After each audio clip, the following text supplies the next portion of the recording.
So then, do you want to say anything about congruence, like what you're learning about congruence?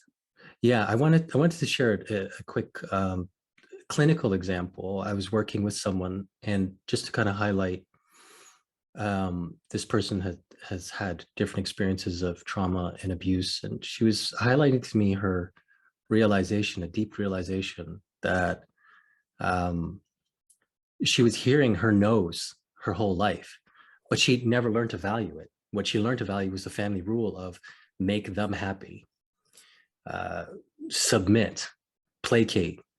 And so Virginia talked about these as survival coping stances. So that the rigidity of the pattern is for the sake of life. It's the best that that person could come up with at that point as a child. And the part of her that was saying, no, no, that doesn't fit. No, I don't want this. That was, however quiet it was, that's the place of the self. And the construction of the pattern, the survival coping, that's the stuff at the branches. And so anyway, that's one example of this relationship that we have. There's this place that's a mystery almost, and it's quiet, but it's loyal, and it's always been there. And it's the same no, but we can lose touch with that. And I had this, as I was coming home from a jog yesterday, I had this weird phrase that came to my mind, and it was divine dissociation. Divine dissociation. I thought, what the hell does that mean? And I think it's like, if everything starts as one, if everything starts as everything, and let's use the word God, it's like being has to dissociate itself so that it can be loving towards itself. So I see that in that example where it's like a person disconnects from themselves. They create this pattern, but the loving process is reconnecting. You lose yourself to find yourself. So I think that we're all on this journey of trying to remember who we are. And so anyways, that's why I like the phrase self-connection. It's, I think it points better than So self-esteem. how would that fit with the metaphor of the tree? Like I'm no longer my roles, but I'm only the roots, or I'm the earth, I'm the air. Well, Like if I'm I losing think, myself to find myself.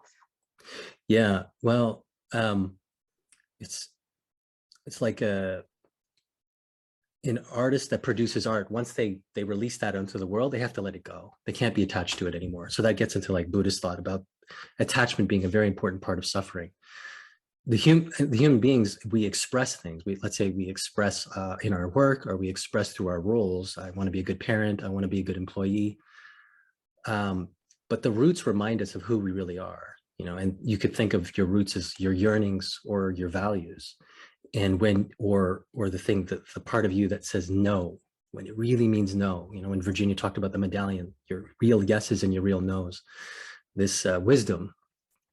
And then we're living through that, we're trying to manifest through the roles, but the roles are very important. They're the expression of ourself. And so it's not anything that I want to take for granted. I think it's important, and I think that's where this kind of imagery, this kind of language helps me, because I know people want to be successful. I know people want to do a good job, but being able to communicate about that, it's like, yes, do that. Let's do a great job, but let's not lose connection to our roots. And just that, and Virginia would talk about, in helping couples, she would support them in staying on their feet. She would literally get them standing on their feet, because that's where they can practice being congruent.